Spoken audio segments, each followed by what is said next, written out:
Vetting doesn't ask for your attention. That's exactly why it deserves it. It is raw, it is real, and it is home to some of the city's best kept secrets. Bring your appetite and your curiosity. Hey, welcome back to the channel. Today I am in Vetting, and Vetting is basically what Kreuzberg used to be. It is one of Berlin's most unfiltered neighborhoods. It's a little rough around the edges, but there are some of the really great hidden gems here, and today we're gonna explore it. This is not postcard Berlin, and that's exactly why we're here for it. So I hope you enjoyed this video. If you did, go ahead and hit the like button, subscribe if you haven't done so. We're starting underground. The bunker at Gesundbrunnen is part of Berlin's vast wartime infrastructure. If you're into history, take the tour. It's raw, claustrophobic, and unforgettable.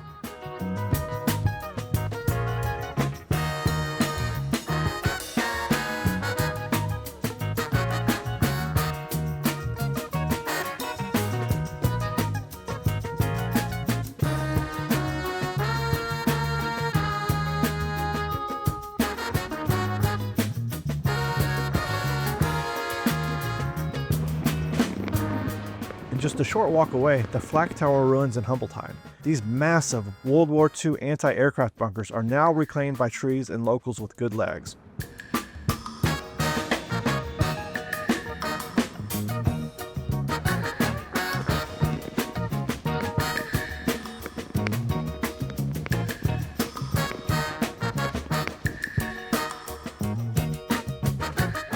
The view at the top, totally worth the climb.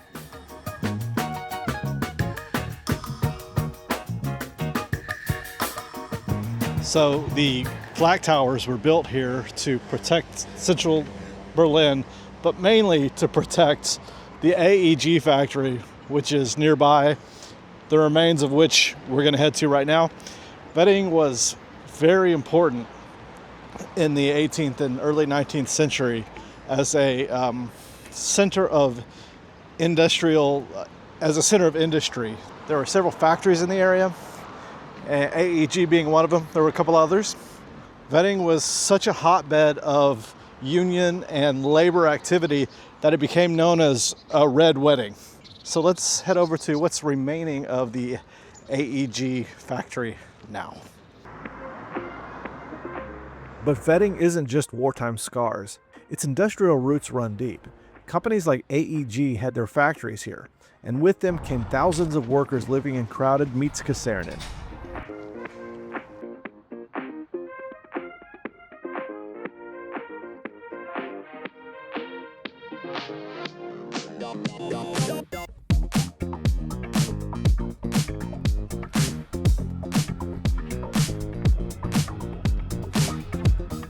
These old industrial buildings are now creative workshops.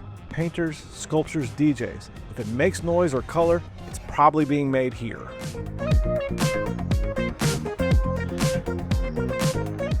Polka is what you get when music, resistance, and community collide. Even during the day, you can feel the energy here. At night, it's a whole different story.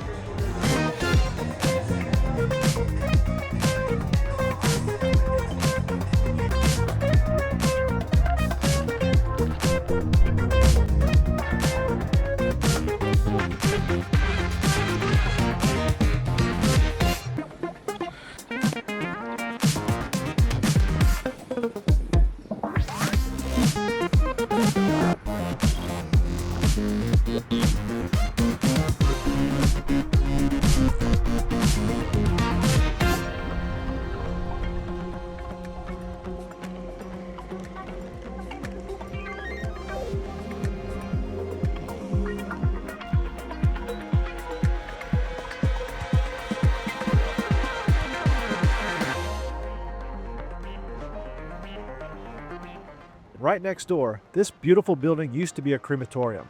Now it is one of Berlin's most unique cultural spaces. Quiet, elegant, and a little haunting.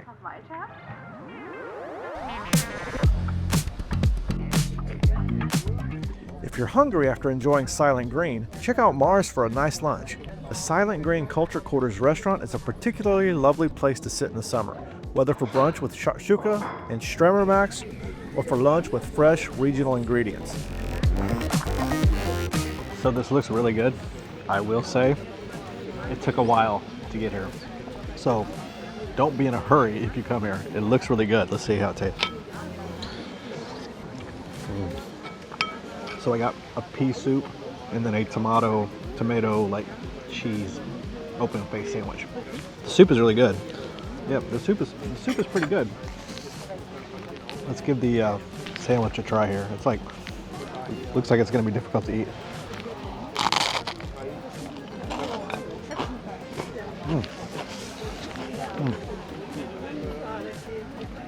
Yeah, it's all very good, very light and fresh. This is it's what, like 65 degrees today? This is like the perfect like afternoon like meal, you know what I mean? Perfect meal for walking around. Not gonna be too heavy, and we'll get a little coffee after this. I will say my food was very good. The soup was really good. The sandwich was very, very good. Do not come here if you're in a hurry, because it is not a quick eat. It is not a quick bite. You're gonna spend some time here, which is normally okay. But when I have things to see and people to do, whatever, when I have places to go, people to see and whatnot, it's a little bit annoying. But the food is really good, so come here if you're not in a hurry. You want to just like a laid back afternoon, come here. Imren serves one of my top 3 classic kebabs in Berlin. It is really good. There are a number of locations in Berlin, and if you're hankering for a kebab when in Wedding, give it a try. I can also vouch for the falafel, which is amazing, and the pita is also delicious.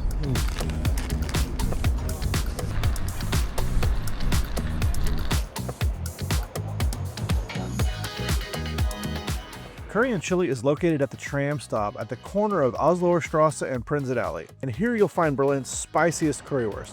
Choose from 10 intense heat levels under the motto, "Men can still cry here." It's a fiery thrill ride, and a true taste test of courage.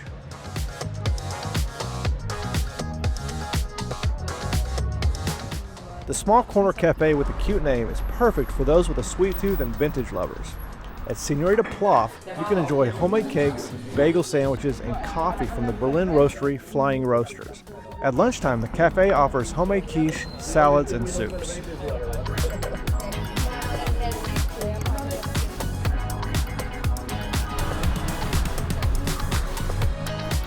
So Moody Foodie has a YouTube channel. There's a YouTube channel called Moody Foodie. If you're into like Berlin food, it is a must watch.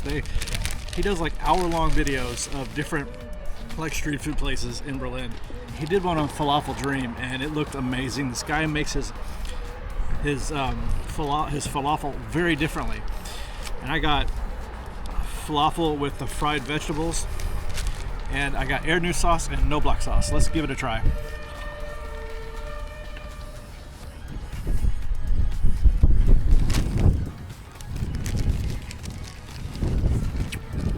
Oh man, that falafel is amazing. Like, there are 1,000 falafel places here. This is so different. It has, well, let's insert some video here of him making the falafel, but man, it is so good.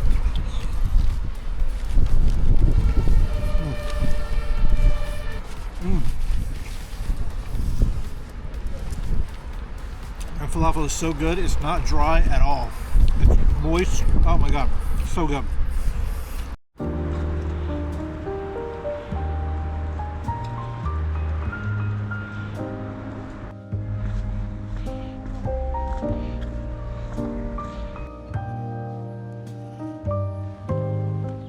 Rehberger Park is a sprawling green escape in Wedding, perfect for a laid-back day, with winding trails, open fields, a small lake, and even a wildlife enclosure. It's where locals go to jog or just breathe away the city noise.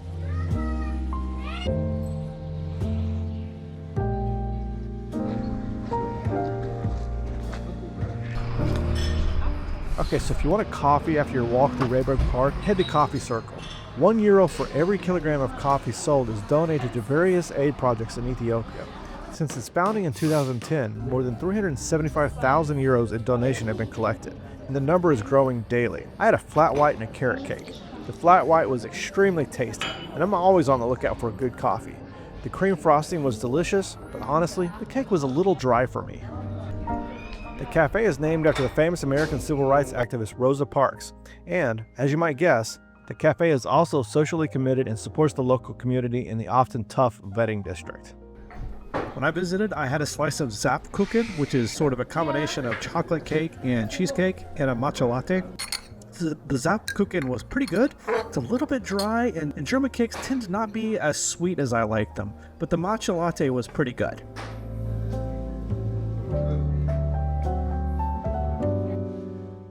If you're looking for arguably the best coffee in Berlin, Kava is the place to come. The cafe dispenses with any thrills. There's no great outdoor area, and the seating is also significantly reduced.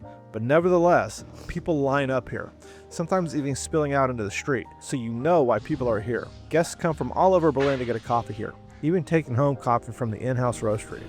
Very affordable and unbeatable in quality, but you are just coming here for the coffee. There's not really any seating inside, and the ambience isn't nearly as nice as the other places I've shown you. But purely for coffee, the place is hard to beat. All right, I've been wanting to try this coffee for weeks since I've started recording this video. They're only open on Mondays and Tuesdays, and it's a Kava roastery. They have opened a shop. Apparently, they've opened a coffee shop over by the Wedding in the Kiez, over by the Wedding S-Bahn station. So if you want, let's see how it tastes.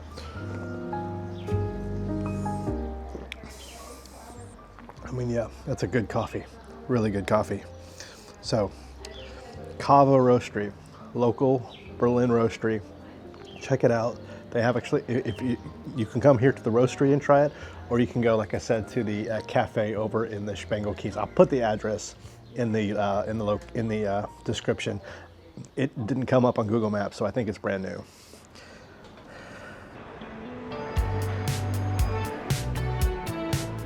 Leopoldplatz is loud, chaotic, and impossible to pin down. It's got old school Berliners, new school Berliners, Turkish barbers, dollar stores, and the best people watching in the district. Fancy pizza, focaccias, unusual vegetarian cuisine, and fine wines? Then head to Soto in Wedding. The restaurant is run by an Italian-Finnish couple, and the chef is from Milan. You can see that on the menu. In addition to meat-free Italian cuisine, sustainability plays a major role at Soto. In the day by the Panka River, Uferhallen is a former train depot turned art space. Quiet during the day, electric during exhibition. It's one of those spots that just feels like Berlin. Wedding doesn't show off, but that's kind of the point. It's a neighborhood of stories, flavors, and quiet corners that say more the longer you stay. I hope you guys enjoyed this video. If you did, make sure you hit the like button, subscribe if you haven't done so. Until next time, guys, I'll see you later.